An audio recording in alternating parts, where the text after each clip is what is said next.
Tonight, we examine a crisis facing millions of American families, the threat to our nation's housing safety net. For decades, programs like Section 8 and HUD have provided essential support to low-income families, seniors, and people with disabilities. These programs are often the only barrier between vulnerable Americans and homelessness. Recently, the Trump administration proposed deep, unprecedented cuts to these vital housing programs, sparking fear and uncertainty nationwide. The proposals aim to shift responsibility and costs to states, risking a patchwork of uneven support and a potential race to the bottom. Housing advocates warned that many states, already struggling financially, might not maintain current assistance levels. The stakes were enormous. Millions could lose their homes, and the stability of entire communities was at risk. As the fiscal year 2025 budget process began, families, housing authorities, and landlords faced anxiety and doubt about the future. The fight for America's affordable housing safety net had reached a critical turning point. Amid this uncertainty, Congress delivered a powerful response. In a rare show of bipartisanship, lawmakers rejected the administration's harshest cuts and fully funded HUD for the year. This decision protected core programs, ensuring families would not lose their assistance.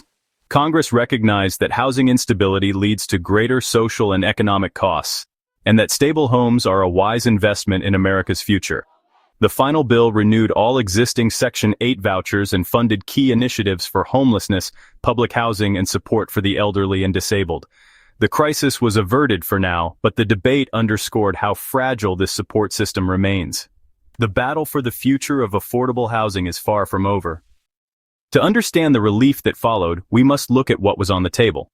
The Trump administration's budget called for slashing HUD funding by billions, eliminating programs like the Community Development Block Grant and Home.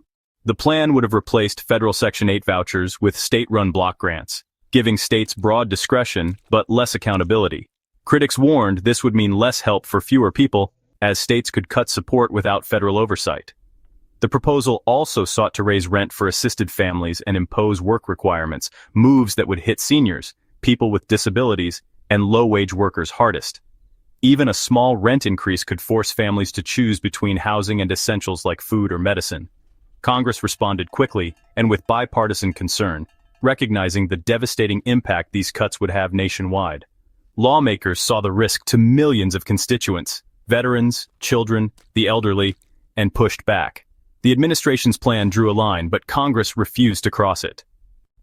The House of Representatives took the first step in the budget process, rejecting the administration's deepest cuts. The House Appropriations Committee proposed a budget that preserved core HUD functions and renewed all existing Section 8 vouchers. While no new vouchers were funded, the bill introduced a mobility program to help families move to neighborhoods with better opportunities. The House also increased funding for homelessness programs, but eliminated some smaller grants like Home, creating a mixed outcome. The focus was on stability. No family would lose their home due to federal cuts. However, concerns remained about administrative cuts and the lack of new vouchers to address long waiting lists. The House's approach protected the largest programs but left gaps for communities seeking to build new affordable housing. The debate was far from settled. The Senate Appropriations Committee offered a more generous vision for HUD. Their bill restored full funding for the Home program and increased overall HUD funding, signaling strong bipartisan support for affordable housing. The Senate not only renewed all existing vouchers, but also funded a modest number of new ones, a symbolic step toward expanding assistance. More money was allocated for public housing repairs, addressing urgent maintenance needs. The Senate's approach was holistic: help renters, build more affordable units, and invest in public housing infrastructure. With two different bills, a conference committee would need to reconcile the differences. Advocates saw the Senate's version as the stronger, more comprehensive plan. The stage was set for tough negotiations. For families relying on Section 8, this budget battle is deeply personal. The voucher is their lifeline, allowing them to afford safe, stable housing.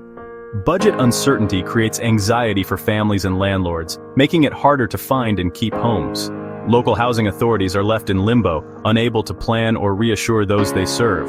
The good news: Congress prioritized renewing existing vouchers, offering relief to current recipients. This stability means families can stay in their homes, keep their children in school, and maintain vital support networks. However, the lack of new vouchers leaves many families on long waiting lists, struggling with high rents or homelessness. The current budget protects those already in the system, but does little to address the overwhelming unmet need. For millions still waiting, the fight for affordable housing continues. The stakes remain high for America's most vulnerable.